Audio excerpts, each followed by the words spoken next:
And I think that there's a trend over the last few years. Like these days, I feel just fine telling my boys I love them. And that was a Yeah. thing that I shamefully, I can honestly admit, I probably didn't do until like 2 years ago. Like Yeah. telling like my closest male friends, just saying I love you. It's like, yeah, what a concept.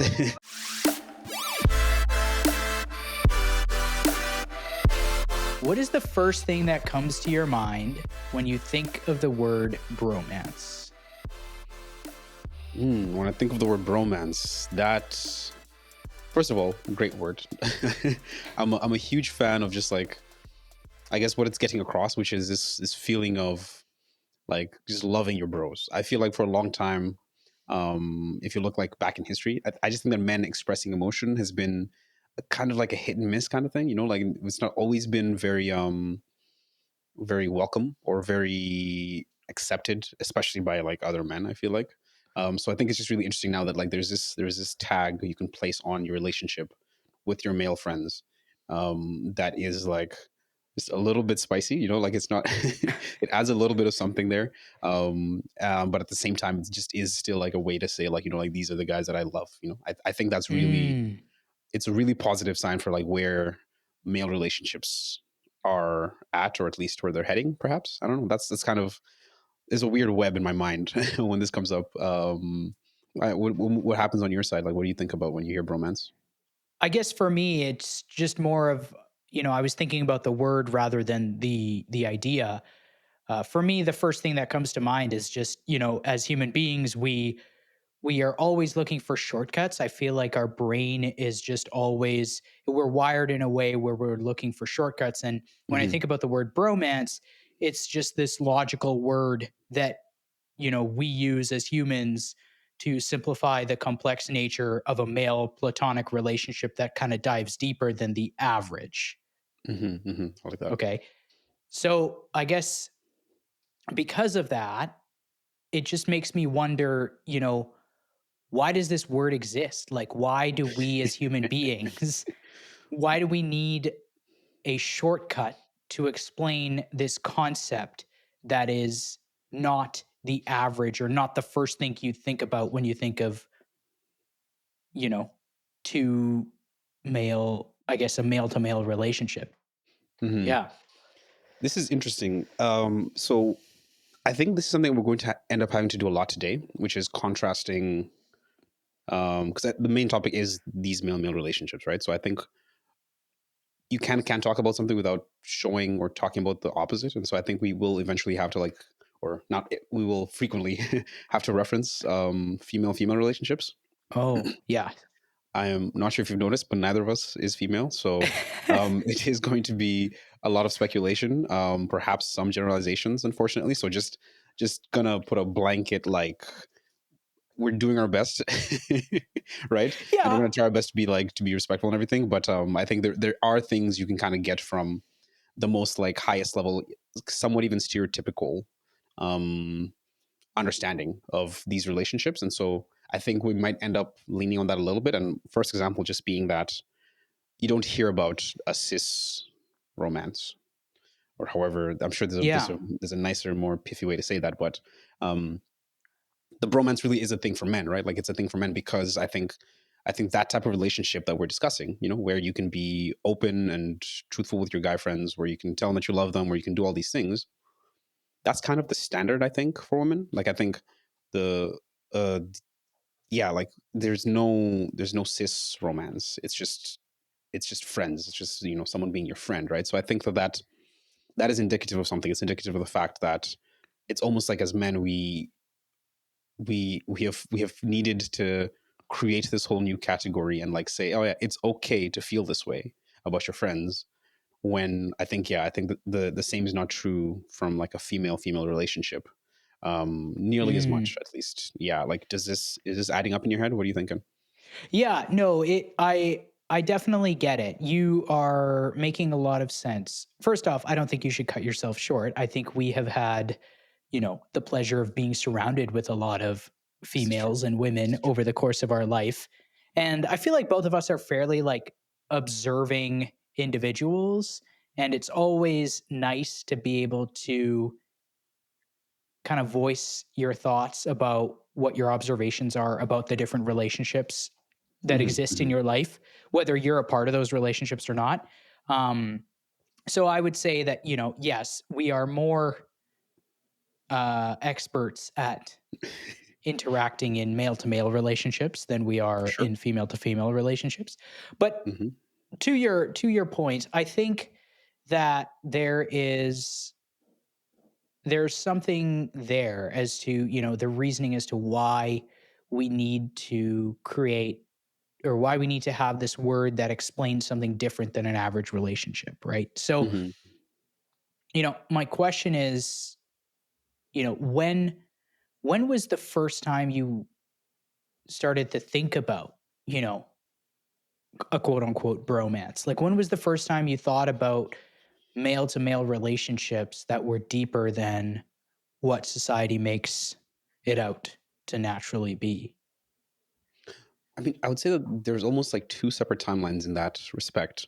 First one being the initial part of the question, which is just noticing that there are some of these friendships that kind of occur that are closer than the average, right? And so for that, I would say like didn't have a name for it, but I think the first one that comes to mind is Friends, Joey and Chandler. Like, Oh, yeah, yeah. Yeah. I feel like when they were roommates, like it was very clear that like these guys are just like they're at a level that is like slightly above what you'd expect, or not even slightly. I think it is like significantly above like the average friendship. Mhm. And they would even do things about like like getting jealous when the other one was like spending more time with their girlfriends versus spending time with them. Yeah. Like all of these like symptoms, I think that like today's like classic signs of a bromance. So I think that would be like the oldest I can remember. Because my sister loved that show, and so she used to watch it a ton. When I was like 10 to 13, 15 ish. And then the actual word, I feel like the word only I've came across it like the last couple of years. Like I can't think of, definitely after Corona. Like I think it's been post pandemic for sure, but I can't put my finger on like exactly when like bromance as a term entered my vocabulary. Yeah, it's funny that you say that, because looking into the deeper kind of research around this idea of a bromance, Hmm. I would say it's it started in the term first popped up in the 90s, and it's funny because the Really, the example they used was Joey and Chandler from Friends, right? there you go. And I think similarly over the course of my life, it only started actually coming up more, I guess, over the course of the last decade, as I've started to go to weddings, and like there's a very distinct person that is identified as one part of a bromance, which is, the best man, right? This is a single person chosen by the groom to give a speech and kind of stand right up there with you on this special day. So, over the course of the last few years, when I've been going to weddings, the term actually pops up more often than not through like speeches and Hmm. stuff, Hmm. Yeah. right? So, my question is, why do we need it? Like, why do we need the word bromance?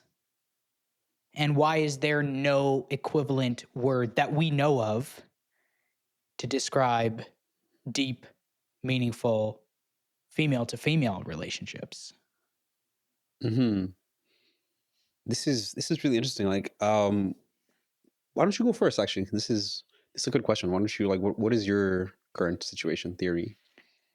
Yeah, I mean, I think that genuinely, the when I think about a bromance and all the characteristics of a bromance, and if I try to find the equivalent on the female side of things, I just think of like a best friend. Like I just think, a girlfriend from the female perspective, right? So does that make sense? Sorry, I meant to say the female equivalent to a bromance is just a friendship, Yep. Yep. right? Yep. So for me, a part of it is like the need for this idea of a bromance, I think, came through a combination of cultural stigmas that have been either promoted or demoted over the course of the last, I would say, 3 to 5 decades. Hmm. Does that make sense? Yeah, I think there's definitely been movement for sure. Yeah. Yeah. Because I mean, I think personally, I don't know if the word bromance itself, which I'm assuming is just a combination between like brotherhood and romance, right? Hmm. I don't know if the word bromance is particularly helping this whole trend. Hmm. Really? Why not? Right. Well, I just think that, if we want to normalize this idea of, younger or just any men developing deep and meaningful relationships platonically with other men, I think we should kind of think about words that don't make it very like contrary to what you think about when with two relationships. So you're saying that like it's almost like a crutch, and you think it'd be better if we didn't use it, or that it's actually hindering progression towards that end? I think so. I think so. In most of the times that I've seen it as like a I've seen it used in a positive context. Hmm. Hmm. But most of the time I see the response to it from, someone who is accused of being into a bromance is most of the time negative. As in like they just don't want to be associated with this idea of being in a romantic relationship with anyone other than, their partner, Hmm. Hmm. which is essentially what the word bromance kind of signals. Interesting. Okay. I guess the high level question is, does the term bromance help or hurt male friendship culture? It's interesting. I think I might take the opposite stance from you on this one, because the way the way I would think it goes, and so this is just entirely my own thinking. This isn't necessarily backed up, but I feel like the term bromance is almost like it's almost like permission, if that makes sense. It's almost Oh, like okay. saying, hey, like you like there's there's this type of relationship you can have with another dude that is perhaps more intimate, perhaps more deep, um, but it's also not like, but it's also okay. Essentially, like that's kind of what like there is. It's basically to me saying like, hey, yeah, this is an option for you, and even though it might not be something that like everyone has ever considered, like it's just it's available, like it's an opening, that's like it's a door you can walk into essentially. And I think in the past, um and this is entirely where conjecture comes in and my own personal experiences, I think men have historically struggled to get into like really close relationships with other men. I think about the classic meme, like, you work with a guy for 20 years and you know nothing about him outside of the office. Yeah. His handicap in golf, how he likes his whiskey. You know that he's like a whiz in Excel, but you have no clue what languages he speaks or how many kids or sisters or siblings he has. Like there's this I don't know if it's like a trope, but I think it's more of a reality even than that. Like I think there's a way in which a lot of close men relationships just don't get that close. Like, and I look at how women interact, and like I think it's so beautiful. Like I think how the depth and the intimacy that women have with other women is just like it's really different than I think what at least my experience has been. And I think it's really Yeah. beautiful. I think that the way women can be vulnerable to one another, I think the way that women can really share everything, how they can like like lean on each other for emotional support, for help with just talking through ideas. I think the networks that women build are really like strong and interesting and significantly different than our own, like as men. So um Yeah, I think that I would say that the term bromance is a bit of a crutch. I think it's like, like your leg is a bit hurt and you're not sure, like you're kind of working on getting back to like full performance. I think in the past we were handicapped by like this idea of masculinity and what that entails and how that kind of like Yeah. applies to relationships. And so I feel like Okay. the bromance term is almost like part of the transition going from, like just be a man to like, okay, there's more to this. Is how I hope, I guess. Maybe it's me being hopeful. I'm an optimist, but I hope that's what the term is doing. I hope it's opening up this deeper level that we can all get to. Yeah, I feel like traditional masculinity, especially over the course of the last half century, tends to push this, this idea of being emotionless, aggressive, self sufficient. And then when you take this word bromance, which is essentially a combination of, the word brother or the word bro and another word, romance, it's like you are taking this idea of, obviously a fairly masculine word and idea that is brother, and you're just slapping a big emotion filled world word like romance on it, ergo creating this contrary, this word that has two contrary beliefs. And I think that's why I think naturally it just hasn't been embraced as much. But I 100% agree. I do believe that there's a lot of aspects about female to female relationships that create um, almost just like this criteria that I think more men and should embrace. You know, um, it's funny because have you heard of Robin Dunbar? I believe you've mentioned this person to me before. Yeah, so Um, he's the guy who basically said at any given time you can't really know or keep track of more than like 150 people, and then you can't really have more than like mhm, mhm, five close friends, right? So he's this esteemed anthropologist who's kind of he's dug deep into the nature of relationships, both platonic and romantic, more so platonic. But mhm, he actually has a very interesting kind of explanation and idea between the difference between female to female relationships and male to male relationships. And mhm.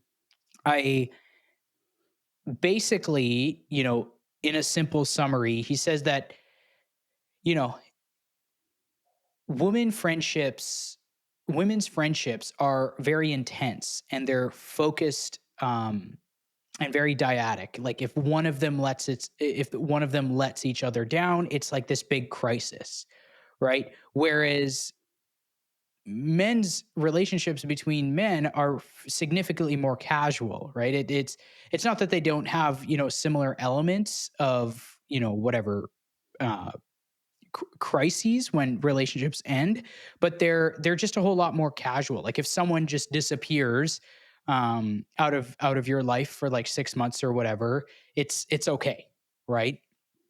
You kind of just look for someone to go drinking with, and that's kind of perfectly okay.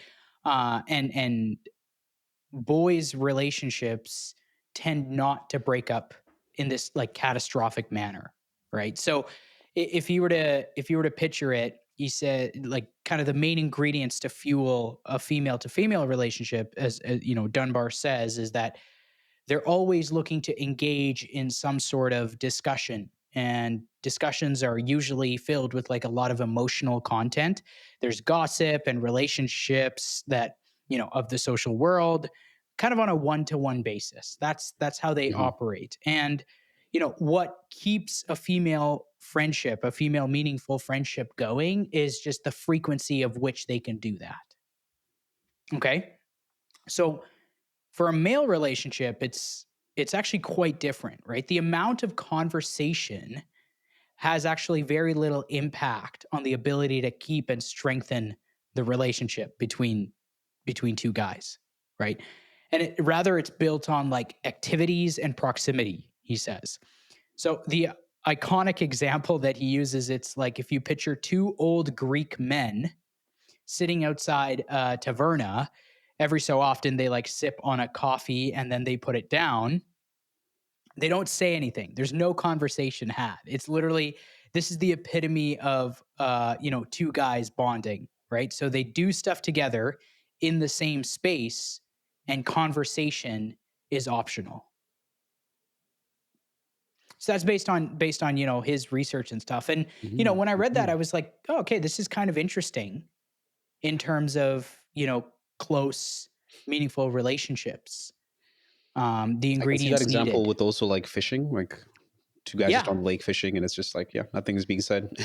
You're supposed to literally not talk. It's like the Yep. greatest environment for two men to be to hang out is they don't Yep. have to talk each other, but they're still in the same space. And if I look at this kind of research, it's actually quite evident in terms of my perception of female to female relationships, right? So, you know, in terms of my experience, looking at Sophie, her two best friends, okay, live in like hundreds and thousands of miles away. Like her two best friends live in Nova Scotia and in Montreal. Okay, and she lives here in Mhm. Winnipeg, and it's crazy. They talk almost every day, and their bond, you can clearly tell that it's like so strong, right? And it's like whenever obviously they are able to be together in the same space, it's very evident that they're best friends and there's a lot of like emotion and it's really nice to witness, similar to as you said, there's a lot of beauty in it, but it's almost just like it's not as necessary to be in the same space and things like that. Whereas, you Mhm. know, I think about everyone in my past who I have who have been like really close friends of mine, like these are other guys who've moved away. It's like that relationship just ceased to deepen. It's not like it was cut off and it was really emotional and stuff like that, but it's Mhm, like mhm. it's just there was no progression. Whereas I see the progression in Sophie's relationships with her best friends almost like every day Yeah, when they talk, right? So that's something I kind of found a little bit interesting.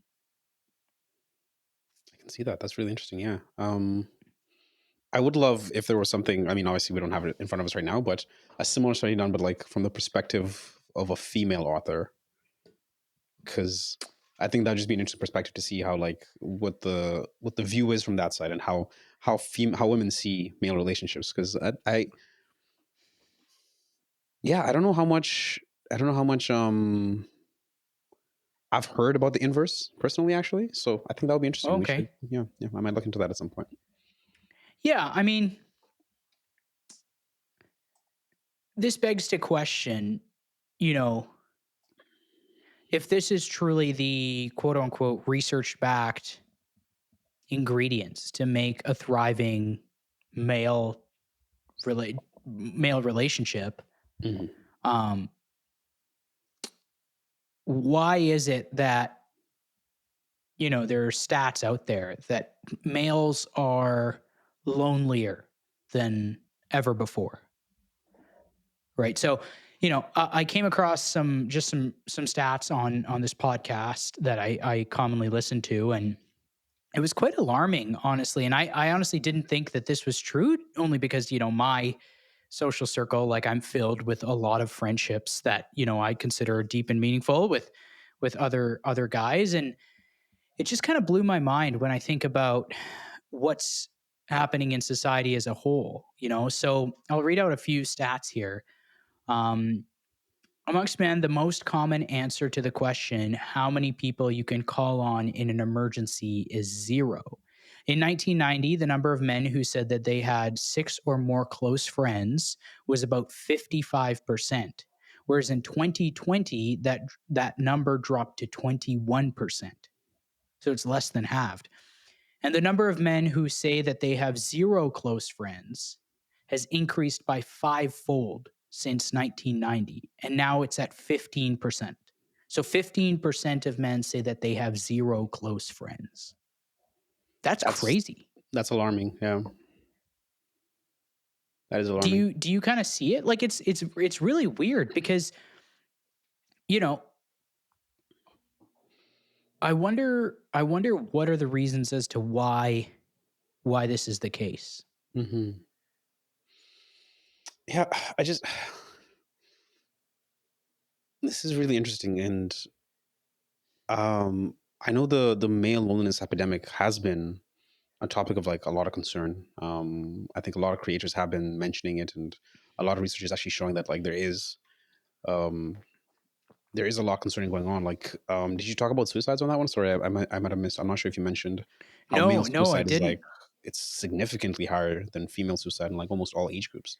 Um, Especially like Yeah. past, I think once you get into like the 20s plus, like it's the numbers are quite clearly like very concerning. It's okay. I have a bit of a theory, but this theory is a bit long winded, so please bear with me. Okay, okay. Um, Yeah. so first of all, I think it's also quite clear it that men are being outcompeted in formal education and in employment. I think the numbers for a number of years have been showing that women are enrolling into university at a much higher rate. Yeah. They're completing university at a higher rate, and they're entering the job force at a higher rate. Right. So, I mean, I think the top level of most companies is still like fairly male dominated, but that's just because of a lag. Like it takes 30-ish years to go to like a CEO level. So Yeah. those effects might not be seen at the top level for a while. And so that's first thing. And then I think also if you look at things like unemployment, I think unemployment, especially in the States, is also male skewing. I think it's proportionally more males are unemployed than females. And I can toss in some of the stats that I saw on this earlier into the description. And so you combine these two things. First of all, that men are decreasingly being involved in economic creation, right? Mm, I think essentially like the less education you have, the less work you do. Like naturally, your employment options and your income will kind of suffer. And then you add on top of that the fact that historically men have been really valued for their ability to create, like this economic value. got it. And so I think the emphasis is still there. Like I still think that as much as it's not like a requirement anymore, I think for most heterosexual relationships, at least, I know that like the man earning more is still something that is seen as an attractive outcome. It's not necessary, but it's an attractive outcome when your male partner makes more than you do, right? I think that's still, I think women are more likely to marry up in income than men are, Oh, um, okay. Yeah. right? And so, like, not as much as in the past, obviously, but like I think that's still a thing. I think the numbers will show that as well. And so you combine these things together, and it almost feels like I can imagine how that has a big impact on psyche, right? Like I can imagine how like if you feel like, for example, you're not making enough, you're not excelling in the way that like you feel like someone who would find you like to be attractive to to someone that you're like attracted to. I think you Right. combine those things and um you bring up like all these competitive things you can see like you can see millionaires every single day of your life these days on Instagram. This wasn't the case 10 years ago. Like Yeah. you couldn't see someone spending your monthly income at a restaurant. But like I can literally open my phone and look at that in 2 seconds. And so I think there's a lot of factors, and I think those things kind of add up and create this kind of mental slippery slope where one thing can really just set you off downwards. And so it's a lot of things coming together. But yeah. Yeah, sorry. So do you think like the culmination of a lot of these different factors, these social forces are making kind of males feel more isolated, lonely, more prone to suicide? Is that kind of what your theory is here? Yeah, I think that um, these connections that you're discussing, whether it's like like having close friends and how many close friends you have, having people you feel like you can turn to in a time of crisis, that's all kind of tied to your mental health. I mean, everything is, I guess. And so I guess the reason I said all those things was because I was going to say that if you're in a place where you feel inadequate, you feel like you're not of value, you feel like you're not doing enough, um, that makes it really challenging to like make and keep Oh, close relationships as a result of that. okay, got it, Yeah. got it. Okay, So so I think what you're the saying is backside of that. yeah, what you're saying is basically because of all these different social forces that are kind of just all it creates the perfect storm to feel actually quite lonely. Yeah, I think And so. And based on cultural stigmas, the idea of turning to, another person or another male or another friendship for this like state of vulnerability in a state of vulnerability, asking for help, or just simply stating, your feelings of how you feel based on all these forces coming together, it isn't necessarily as embraced. Yeah. I fully agree in terms of the modern world doesn't necessarily lend very willingly to the idea of, a man asking for help or seeking out this deep meaningful friendship, right? Which is Mhm. really weird because if you think about, and I was having a conversation about this the other day, if you think about like ancient Greek warriors, right, they had deep bonds with each other, right? Or you think about the Native American brotherhood that was like instilled in society, and you're so connected with your fellow man. And even like in the Victorian era, right? Like you had all these male relationships that were quite outwardly affectionate, right? And then I feel like over the course of the past, call it 50 years, there was this shift towards this modern day understanding, driven by this idea of like stoicism or like zero tolerance of emotion. Personally, I think it's just taking the idea, these archaic ideas around stoicism, taking them out of context. But it was like this idea that you know to succeed as a man in a modern day world, you have to be like this lone wolf, or like you have to be this single alpha that dominates everyone else. And I think that the messaging around depending and dependence on relationships with other men has been kind of viewed as this sign of weakness.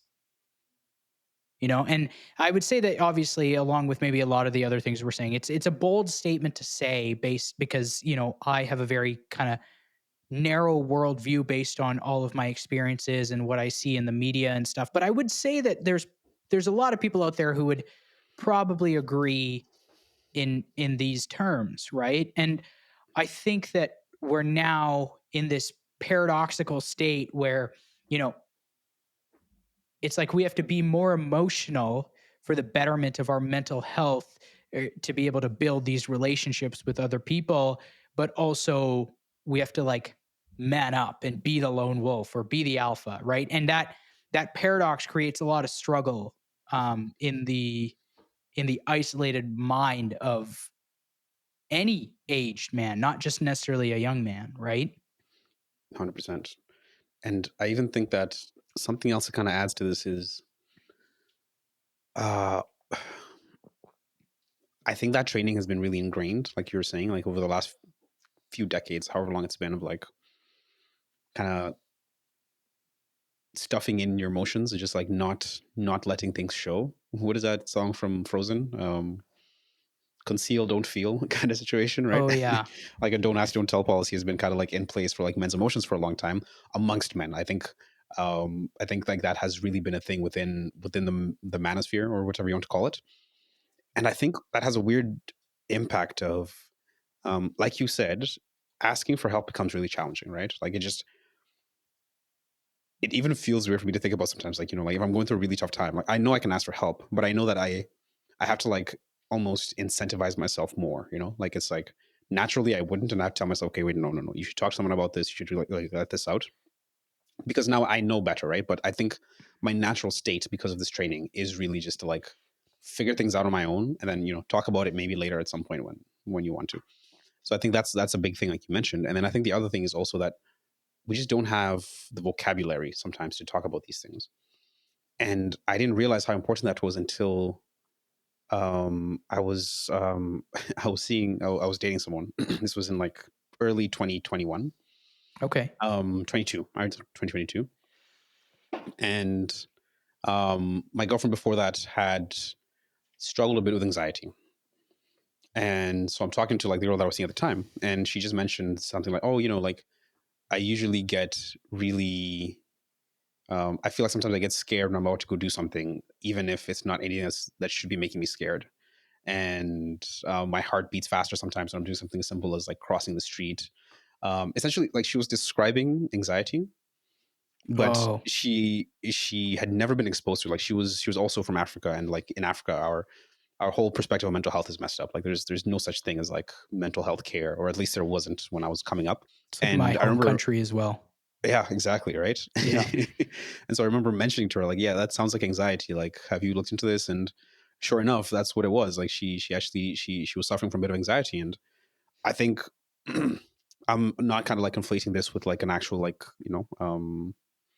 like a mental illness. Like I'm not saying that this is a thing, this is the same thing, but I just do think that there's a way in which we don't have the vocabulary sometimes to ask for help, to tell someone like how we feel about them, or how we want them to be like one of our good friends. And I think that not having the vocabulary, not having put in the practice over time to like be able to talk about these things, it limits how much depth we can even achieve, right? Like I can't give you something if we can't talk about it. And I feel Right. like a lot of these things we can't, it's not like we can't talk about it just because of society and all these things. I think we actually can't talk about it because we just do not know the words. We don't know how to form these ideas and share them. And yeah, I'm a bit concerned that that's a big factor. But I do think that, coming back to the podcast, like bromance, that being a thing is like almost softening things up a little bit. So like you can show Okay. affection. And I think that there's a trend over the last few years. Like these days I feel just fine telling my boys I love them. And that was a Yeah. thing that I shamefully, I can honestly admit, I probably didn't do until like 2 years ago. Like Yeah. telling like my closest male friends, just saying I love you. It's like, yeah, what a concept. Yeah, I think you know what? I think once you start to experience the benefits of a bromance, you just go all in. You dive all in, you know? And okay, so I think like the idea we've been talking about is there's a lot of undertones that kind of contribute to this idea of male loneliness and why there's not enough bromances out there. And I think high level too, and this is kind of bringing back this anthropologist's research around um, Dunbar's research around what a good, what a male to male relationship kind of looks like. I also think our environment is not positioned in a way that optimizes for, the male to male friendship. What do you mean by that? Okay, so like, there's this idea I was thinking about and I heard it, that when we're little, our life is like entirely organized. It's organized in a way that makes making friends very much possible, right? You're with people kind of your age all the time, whether it's in classes or sports and things like that. And then you also celebrate all of the exact same milestones, right? There's birthdays, there's start of schools, there's like finishing of exams, and your Hmm. environment is predestined for you to manifest all these amazing relationships and friendships, right? And then once you kind of graduate from primary school or middle school and then or high school and then you enter college, it's almost just like more opportunities. It's like your environment is even more like create built in a way that helps you optimize for friendships, because now not only are you with people your age going through the same life stages, but you're also with people who are doing the same thing as you. They have very similar goals. They're specializing in the same aspects of life that you're specializing in, right? So it's like it's perpetuating. And then you graduate university, and then it's just everyone disperses, right? And if Dunbar has any sort of, validity in saying that, men just need to be around each other in proximity, that's the complete opposite of what naturally happens after college and university, right? So That's a good point.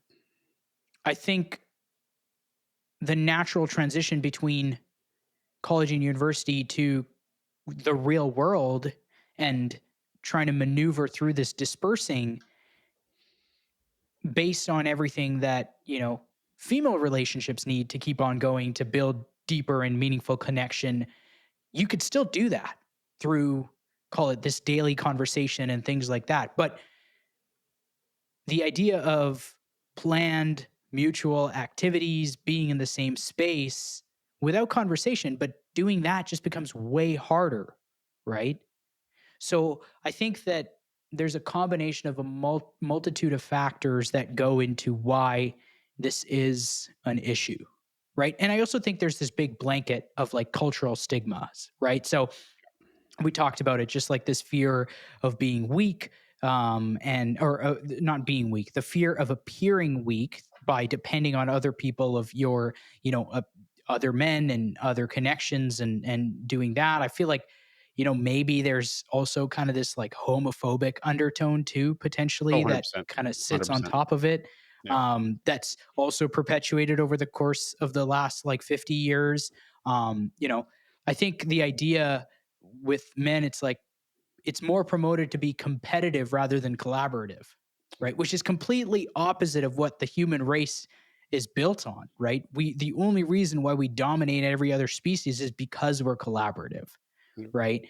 I don't know, and there's so many things that you could attribute to it. I also feel like, our parents' generation, right? I feel like the the father son, like, we didn't necessarily have the greatest role models in terms of being emotional when we look at, Yeah. the generation before us, Yeah. right? So Yeah. I think, They did you their know best, but yeah, this is definitely a they did. fact. They did, right? They were in a completely different environment. They had to like Yeah. deal with wars and stuff like that, Yeah. And they were right? working with what they were given too. So like I'm sure Yeah. like yeah, it just goes on forever, unfortunately. Yeah. Listen, I think, all this being said, it obviously creates a huge problem. Loneliness and being isolated, it's been said to like literally be worse for you than smoking like 10 cigarettes a day, right? You're more like, it leads to early dementia, early neurological disease and decline, like all these things that happen simply just by being lonely, right? And i think this I think this idea of a bromance could be a cure for this epidemic. I just think it needs a different word. Fair. Do you have a word in Like, mind or I don't know. No, I don't. I don't. I think realistically, maybe something like brotherhood, Mhm. or um I don't know. I Yeah. Who knows? I Maybe do think this we'll get idea of there. a I think bromance. this is like a stop on the way. I think this is part of the transition. This is just us kind of like creating this thing. It's like a little fun. It's a little like, tongue in cheek. But I do think that it's like it's the first crack in the wall, if that makes sense.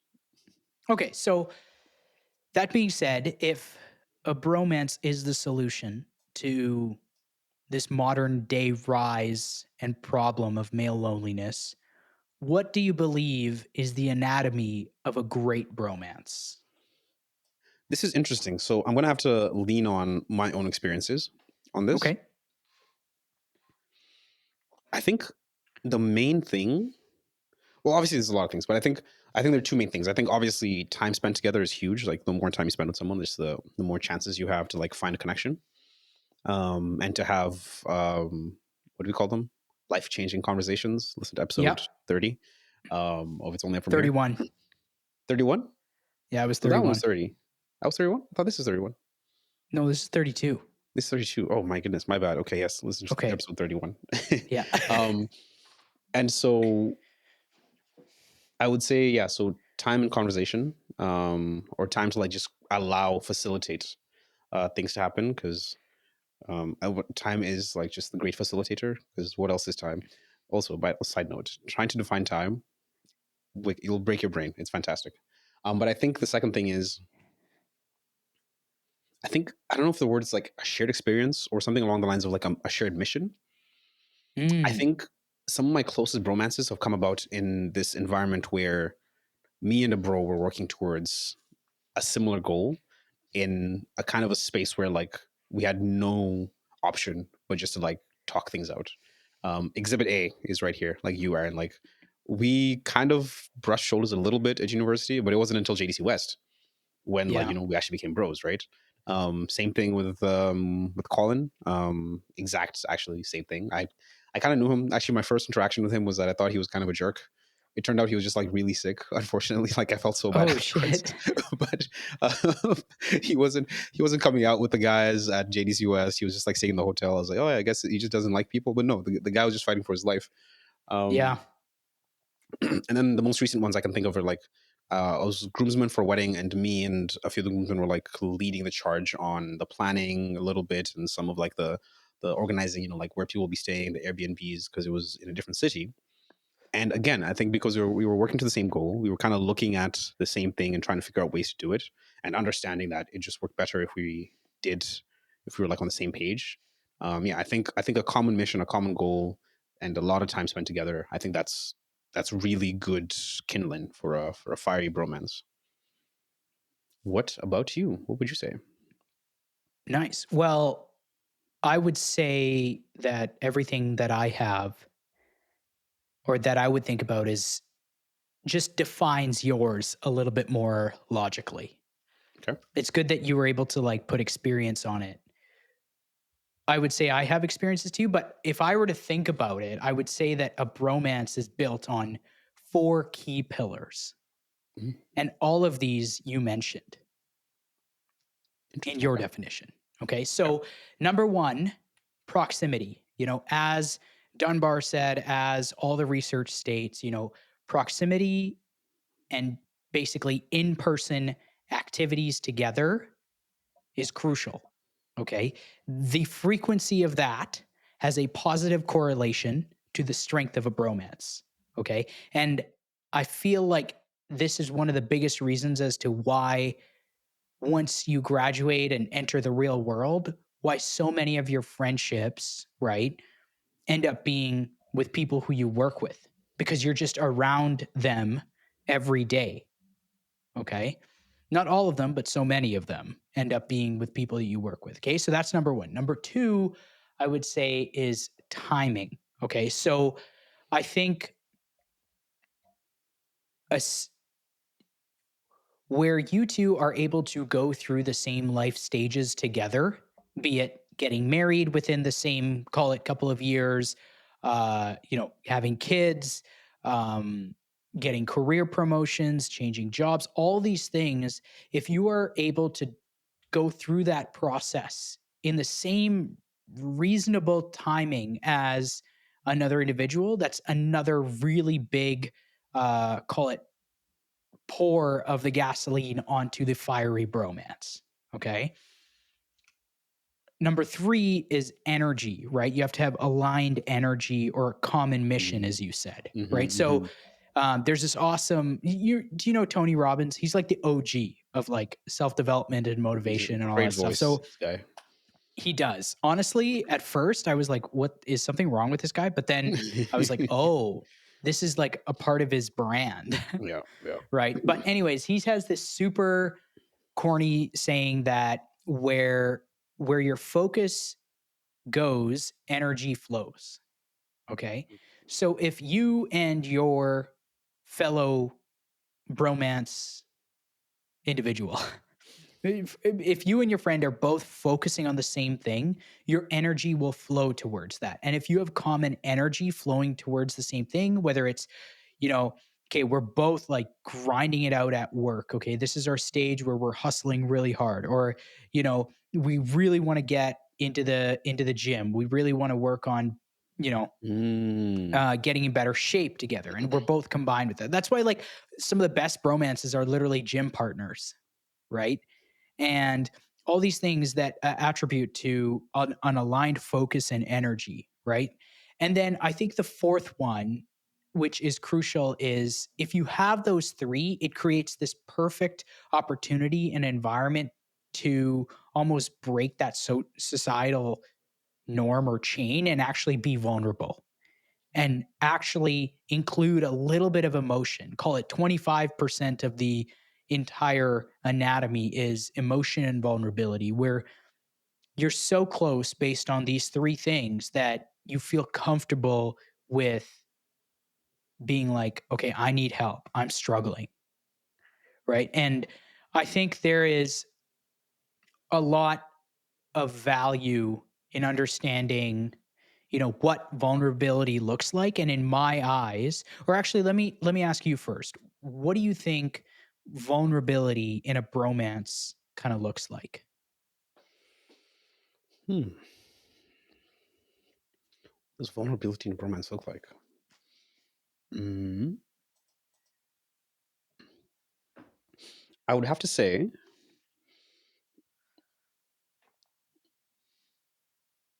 man, this is a big question. I'm not sure I have an answer at the tip of my tongue, but something just along the lines of being able to, because I feel like vulnerability often comes into play when it's going against the expectations of society. And so I think, Interesting.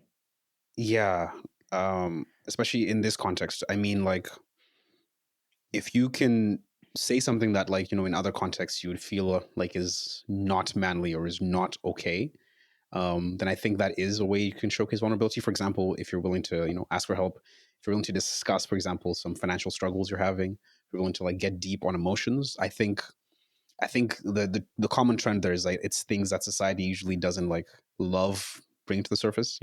Talking about your mistakes, talking about your deep finances, talking about your emotions. Yeah, I think those are pretty good signals on my side. Is what I would assume. Yeah. Is that Okay. close to what you're thinking, or?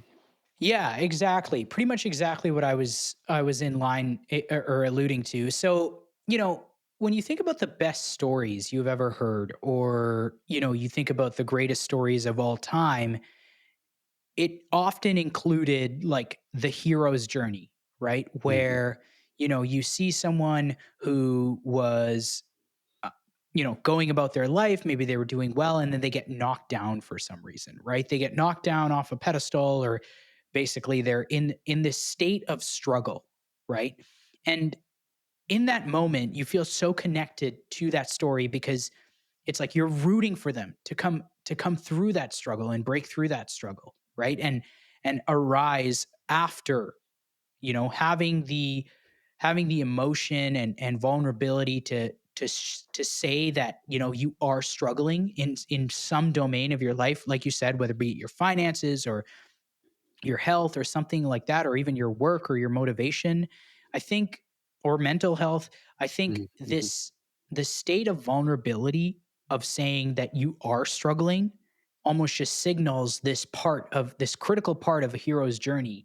And then having the courage to overcome that struggle and fight through that and come through it is like the most uplifting thing when it comes to remarkable stories. So I think if we take that element and apply it to this idea of vulnerability, I think vulnerability, especially in a bromance between two guys, it's this perspective of being willing to showcase struggle, and almost just like casting out like the- casting out this rod that is, you're hoping that someone comes and grabs it and is just like, you got this, right?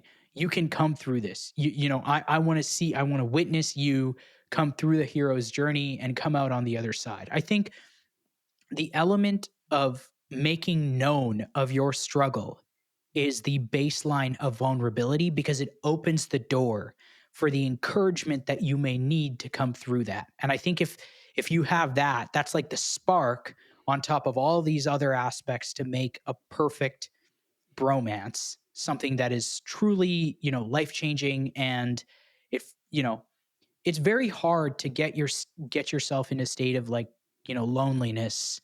Keep in mind, I obviously, some people have actual like physiological struggles with this stuff, and anxiety and depression and things like that. But I think a huge piece of this is having someone, your fellow man there, to like get you through it. And I think these four aspects, be it what I say, proximity, and doing shared activities together, going through the same life stages together, and timing, having the same focus and cumulative energy and common mission, and then just this vulnerability by getting through struggle together is like the perfect ingredients in my eyes. I love that. That is very well said. Yeah, I'm gonna write that in this episode's article. There you go. Perfect. That's the takeaway. And I mean, it'd be interesting to see if there's anything more that you need. Is there anything missing? I feel like there's nothing more you need. I think, there are other enhancements. There's other things you can like add to the list. Just like similar tastes, I think is always a good thing, whether it's like in music or interests and things like that. But I don't think that is necessary. I think it's enhancing but not necessary. I think the necessary ones, I think we covered them. True. And you know what? I have an interesting hypothesis as well. Hmm. And this alludes to this whole idea of struggle. So I think we talked about it in season 1 where it's the How to Not Die Alone episode. So for anyone who is interested, go and listen to that. That was actually our most popular episode in season 1, wasn't it? After the first one, yeah. Okay, yeah, after the first one. Yeah. But anyways, so in that, we basically came to the conclusion that, you know, the best relationships with a romantic partner is one where you and them are both feel like you are 100% enough, right? And you are both willing and wanting to be in the relationship. You feel loved in that sense. Now, piggybacking off of that, I believe a great bromance is where 75% of the time you feel like you're enough, and 25% of the time you feel like you're not enough. Okay. Okay? You have to And break that down hang for on. me. Let me You can have to, yeah. I believe that there is some sort of element that being with, you know, your fellow bro where there's something invigorating about being feeling not enough in this interaction where it's like, you know, if I think about my closest friends, okay, my closest bros, a part of me always feels after I interact with them or after I spend some time with them, like I'm always just like, man, I got to step it up in some sort of domain, right? It whether it's, you know, whether it's my health or like my verb, like my vocabulary, how I communicate, whether it's my finances or my career, it's like some aspect of it makes me want to be a better man, right? And I think that there's something special about that because I think that ties to this idea of vulnerability. It's like a part of me is like, I want the struggle. You know, I want that 25% of not feeling like I am there yet, not feeling like I'm finished the hero's journey. And I think that having that type of interaction or communication with a fellow bro where you're like, okay, I need to step it up because this guy's got something, Yeah. right? I think that's just a hypothesis. 75% of the time, this guy's like, no, you know what? You're crazy. You're doing well. But then 25% of the time, this person's like, look, you got to step it up, right? Get your shit together. Move on. You know, anyways, that's my perspective. What do you think about that? You know, it's so funny because sometimes I think like I'm the only one who feels certain things, and then it turns out that like everybody, because the same thing, yeah. Like honestly, like I sometimes look at like my list of like some of my closest friends, and I'm like, man, like these dudes are incredible. You know, like what the hell Why are are you they doing friends with with a schmuck me? like me? Yeah. Exactly. Right. But then also like I can also see how like I can see their impact on me. I can see like sometimes like I have impact on them. Like there's definitely like a give and take. But yeah, like it's just funny that you express this emotion because like yeah, I feel the same way quite often when I talk to like I'm like, man, you're so smart. Or like yeah, like you really are like on top of everything. And yeah, just sometimes it's like it's motivating in I think a way that is more common for men than for women. I think if you look at the most like popular motivational creators for men versus women, um, I think you'll notice something quite different about them. You'll notice that for men, it's often couched in I don't know if it's inadequacy or something along those lines, but it's often like it's often presented like you should better yourself because you're not there yet. Yeah. Versus from what I see on the side of like how women motivational things happen, and it's perhaps not as deep as that. So perhaps I'm missing something and I have a blind spot. But from what I see on that side, it's much more like what's yours will come to you. You know, like it's almost the inverse. It's almost like theirs is attractive versus ours is I guess Yeah. like It's like pushing. Like it's like you're manifesting the reality Mhm. that you want. Yeah, yeah. Versus I think for us it's much more like driven. Like it's more like get after it. Yeah. And a lot of the big creators like I've even heard the phrase like, no one cares, keep working. And this is like on the men's side, right? Like Oh nobody yeah. cares, work harder, like just get after it. Like, what are you talking about? Don't complain, don't do this and this and this. And I do feel like that has also an impact. Like, and like what you were saying just now about how like, your 25% is like you want to feel inadequate a little bit. I do feel like Mhm. that might be kind of built in to like the male psyche a little bit. I don't know. Yeah. Hmm. I want to dig into that. I feel like in a future episode, it would be great to see, it would be great to discuss, actually research and discuss some of the built in via evolutionary psychology and evolution in general, what the differences are. Yeah.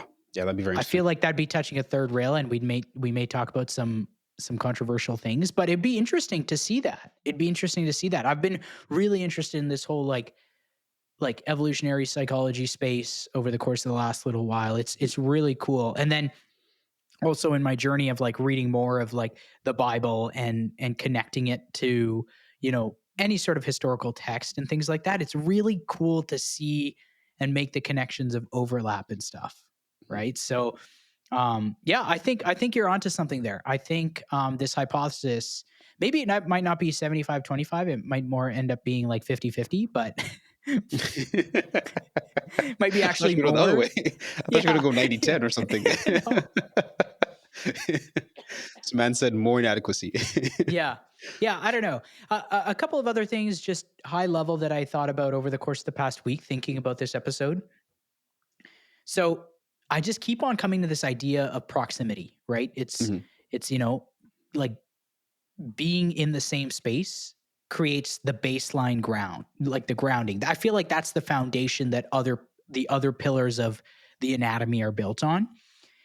And a hack is your partner's best friend's partner. Okay. Yep. Cause, obviously I've got my bros who've been my bros for like whatever, 5+ years. But recently there have been a few budding bromances in my life that are connected simply through Hmm. Sophie's Big Soph. friends' partners, Hmm. Hmm. And I think there's something to explore there. And it's funny because you think about it, it's like, I don't want to go on this like double date or whatever. I barely know this person or things like that. Basically like two strangers. However, the bar is quite low to build a solid male to male relationship. I feel. I feel. I This is a feel really like good if point. I feel like if you talk about something even Mm. remotely that both of you are interested in, you've already found another pillar. You've got the energy pillar. And then if you're in the same like age, if you're reasonably around the same age, boom, you've got the same timing pillar. It's like it's got all the ingredients to really propel a bromance forward. So high level. If you're single, you got to find another route. But I would say that I would say that if you're in a relationship, this is a great lake or pool to fish in. I like it. I like it. This is what we call it. Yeah, just high level. But anyways, we're just over an hour now, so we could probably wrap this up. High level, it's a problem that you know more guys don't have deep relationships, and that's been obviously evident in the data of the trends that are a little bit more unfortunate. But there is hope through the bromance, and I think that based on some of the things that we talked about, um, there's just a few things you gotta put in place, and you might be able to it might be able to help you get out of a rut if you are in a rut, or if not, just get another awesome friendship in your life. Okay, so I came across an interesting thought. So probably my I have a core group of friends, my closest group of friends. It's basically 8 of us. There's 4 couples. Okay. The 3 guys were like my bros, my bromances, and then their significant others have now created a full 8-person core group.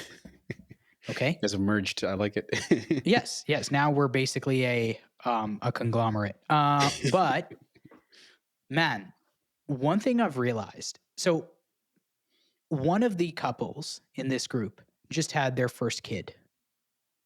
Mm, Okay. yeah, yeah, yeah. Very exciting. Um, it's awesome. But It's amazing. Hmm.